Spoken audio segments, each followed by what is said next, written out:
আজকে বাংলাদেশে সবচাইতে বড় একটি বিষয় ফেসবুক, ইউটিউব, সোশ্যাল মিডিয়াতে ভাইরাল হয়েছে। গতকালকে এসএসসি পরীক্ষার রেজাল্ট হওয়ার পর একজন বাবা তার মেয়েকে, এই যে একটা মেয়ে 13 থেকে 14 বছর 15 বছর পর্যন্ত লেখাপড়া করে, লেখাপড়া করার পরে এই মেয়েটা যখন পরীক্ষা দিল, আপনারা হয়তোবা জানেন না, এই পরীক্ষার্থী মেয়ে রেজাল্ট আসার পর তার বাবা আনন্দ উদ্বেলিত হয়ে, খুশি হয়ে মেয়েটাকে জড়িয়ে ধরেছে।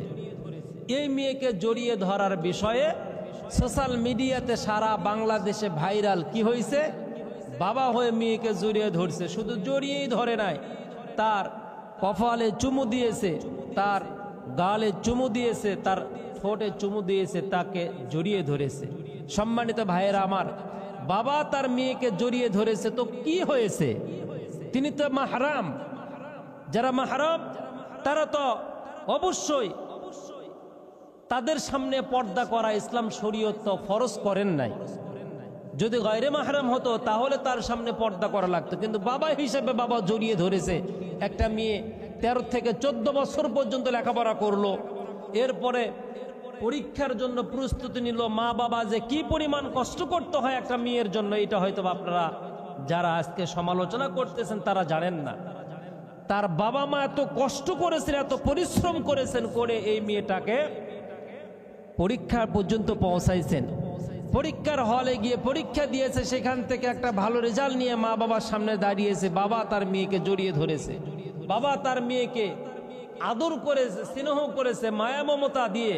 একজন বাবা তার মেয়েকে জড়িয়ে ধরতেই পারে, এটা অস্বাভাবিক কিছু না। আপনারা বিয়ে শাদী করেন নাই, বিবাহ শাদীতে দেখেন নাই, যখন মেয়েটাকে বিদায় দিচ্ছে তখন তো বাবা বুকের সাথে মেয়েকে জড়িয়ে নেয়, বাবাও ছাড়ে না, মেয়েও ছাড়ে না। তখন কি সমালোচনা করেন? তখন তো আপনারা সবাই কাঁদেন, আনন্দের দিনেও কান্না আসে। কিন্তু গতকালকে পরীক্ষার্থী পরীক্ষার রেজাল্ট পাওয়ার পরে মেয়েটা যখন আনন্দ উদ্বেলিত হয়ে বাবাকে জানিয়েছে, বাবা তার মেয়েকে জড়িয়ে ধরে আদর স্নেহ করেছে। সম্মানিত ভাইয়েরা আমার, এতে কোনো অপরাধ আছে কিনা, এটা কোনো দোষের কিছু হবে কিনা আদৌ, এ বিষয়ে আমরা ইসলামের কোরআন এবং হাদিসের রেফারেন্সে আলোচনা করব। আসুন আল্লাহ সুবহানাহু ওয়া তাআলা কি বলেন। আল্লাহ রাব্বুল আলামিন বলেন, ওয়ালা ইবদিনা জিনাতাহুন্না, তারা যেন তাদের সৌন্দর্য প্রকাশ না করে। কারা সৌন্দর্য প্রকাশ করবে না? নারীদেরকে বলা হয়েছে, ওয়াকরনা ফি বুয়ুতিকুন্না ওয়ালা তাবাররাজনা তাবাররুজাল জাহিলিয়াতিল উলা। নারী সমাজকে আল্লাহ পাক ঢালাও ভাবে বলেছে, নারী সমাজ তোমরা তোমাদের চেহারা, তোমাদের আব্রু আর তোমাদের সৌন্দর্য তোমরা জাহিলিয়াতের যুগের মেয়েদের মতো করে ঢালাও ভাবে তোমরা প্রকাশ করিও না। আমার ভাইয়েরা, আর এ জায়গায় আল্লাহ বললেন সূরা নূরের ভিতরে, তারা যেন তাদের সৌন্দর্য প্রকাশ না করে। ওয়ালা ইবদিনা জিনাতাকুন্না, প্রকাশ করা সম্পূর্ণ হারাম। কিন্তু আল্লাহ সুবহানাহু ওয়া তাআলা বলেন, ইল্লা লিবুলাতিহিন্না আও আবাইহিন্না, দুইটা মানুষের কাছে সৌন্দর্য প্রকাশ করলে অন্যায় কিছু নাই। সম্মানিত ভাইয়েরা আমার, যাদের সাথে বিবাহ হারাম তাদের সামনে সৌন্দর্য প্রকাশ করলে গুনার কিছু নেই। আপনার বাবা, আপনার ভাই, এরপরে আপনার স্বামী, আপনার বাবা, আপনার ভাই সহ যাদের সাথে বিবাহ হারাম তাদের সামনে আপনি সৌন্দর্য প্রকাশ করলেও আপনার কোনো অন্যায় নাই, অপরাধ নাই। আল্লাহ পাক বলেন, আও আবাইহিন্না লিবুলাতিহিন্না, কিন্তু তবে তাদের স্বামী আর পিতার সামনে যদি তারা তাদের সৌন্দর্য প্রকাশ করে তাহলে এখানে অন্যায়ের কিছু নাই। অতএব গতকালকে যা ঘটেছে এটা কোনো অন্যায়ের কোনো ঘটনায় ঘটে নাই। আপনারা যারা সোশ্যাল মিডিয়াতে সমালোচনা করতেছেন, অনুরোধ করব থেমে যান, অনুরোধ করব একটু স্তব্ধ হন, একটু সাইলেন্ট হয়ে যান। এখানে অন্যায়ের কিছুই করে নাই। বাবা হিসাবে মেয়েকে জড়িয়ে ধরা, মেয়েকে চুমু দেওয়া, আদর করাতে কোনো অন্যায় হয় নাই। তবে হ্যাঁ, অন্যায় হয়েছে কোন জায়গায়? আপনি আপনার মেয়েকে আদর করবেন, এই আদর করতে গিয়ে আপনার যৌন যদি কোনো মন মানসিকতা অশ্লীল বেহায়াপনার দিকে চলে যায়, তাহলে ইসলাম শরীয়ত আপনাকে নিষেধ করেছে। নবী করিম সাল্লাল্লাহু আলাইহি ওয়াসাল্লাম হাদিস থেকে শুনে যান, আল্লাহ রাসূল একদিন বাহিরে বের হয়েছেন, এমন সময় একজন নারী চোখের সামনে পড়েছে। নবীজি ব্যাগ করে সফরটা ত্যাগ করে রুমের ভিতরে গেলেন।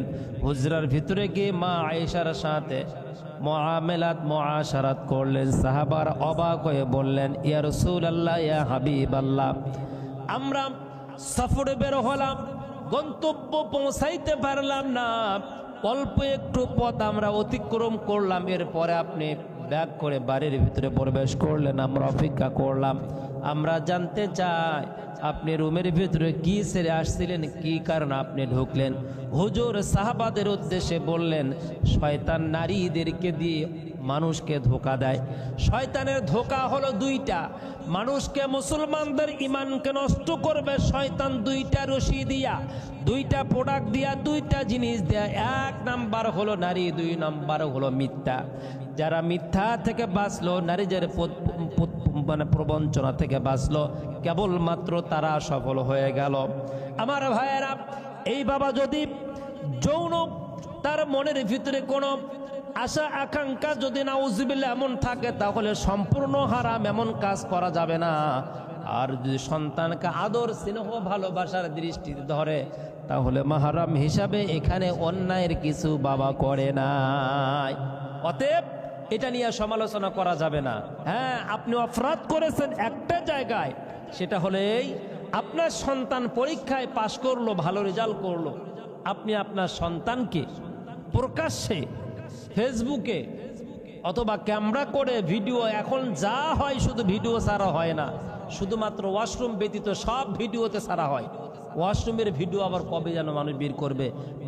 মানুষ এতটাই বেলল্যপনা, বেলজ্জা, মানুষের হায়া শরম লজ্জা এতটাই নিচু নেমে গিয়েছে, একেবারে সে জামানায় আমরা পৌঁছাইছি। আমার ভাইয়েরা, তো আপনি আপনার মেয়েকে আদর করবেন, সুন্নাহ মোতাবেক আপনি আপনার মেয়েকে হাতে চুমু দিতে পারেন, হাতের এই সাইডে ওই সাইডে আপনি চুমু দিবেন, দু পৃষ্ঠে চুমু দিতে পারেন, কপালের ঠিক মাঝখানে আরবরা চুমু দেয়, এই জায়গায় আপনি চুমু দিতে পারেন, এতটুকুই করতে পারেন। এরপরে যদি আপনি আপনার মেয়ের চোয়ালের সাথে আপনার চোয়াল ঠেকাইতেই চান, যেহেতু আপনি জন্ম দিয়েছেন, আপনি জন্মদাতা পিতা, আপনি তাকে ছোট্টবেলা থেকে দেখতেছেন এই 14-15 বছর পর্যন্ত, তাহলে আপনার চোয়াল তার চোয়ালের সাথে আপনি ঠেকাইতে পারেন এতটুকু। কিন্তু এর বেশি করে আপনি সোশ্যাল মিডিয়াতে ভাইরাল করে দিলেন যে মেয়েকে এইভাবে জড়িয়ে ধরো। আপনি জড়িয়ে ধরলেন, আপনার ঘরের ভিতরেই সীমাবদ্ধ থাক, আপনার রুমের ভিতরেই সীমাবদ্ধ থাক, এটা আবার সোশ্যাল মিডিয়াতে দিলেন কেন? আরো বাবারা যারা আছে তারাও এরকম জড়িয়ে ধরুক কেন? গতকালকে তো আমি নিজে দেখলাম, একজন বাবা তার মেয়ের বিষয়ে তিনি বলতে গিয়ে কথাই বলতে পারলেন না, তিনি কাঁদলেন। এই বাবা বলতেছিলেন যে আমি আমার মেয়েকে 3টা মাস হয়ে গেল, আমার মেয়ে 3 বেলা ঠিক মতো খায় নাই, 3 মাস টেস্ট পরীক্ষা দেওয়ার পরে 3টা মাস আমার মেয়ে 3 বেলা ঠিক মতো খায় নাই। রাতের বেলা আমি আমার মেয়ের বিছানায় শুয়ে থাকতাম, মেয়ে আমার টেবিলে পড়তো। এত পরিশ্রম করেছে। পৃথিবীর যত বাবা রয়েছে সব বাবা আজকে, বাংলাদেশের যত বাবা রয়েছে সব বাবা আজকে রেজাল্ট পেয়ে যে পরিমাণ খুশি হয়েছে, তার চাইতে আমি বাবা হিসেবে সবচাইতে বেশি খুশি হয়েছি।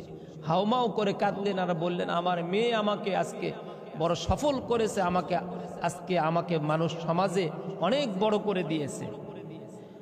প্রিয় ভাইয়েরা আমার, তাই আসুন আমরা আমাদের সমালোচনার ঝড়কে বন্ধ করব, আবার নিজেরাও ইসলাম মেনে চলার চেষ্টা করব। ঘরের ভিতরে, রুমের ভিতরে ইসলাম থাকবে, বাহিরেও ইসলাম থাকবে, সব জায়গায় ইসলাম থাকবে।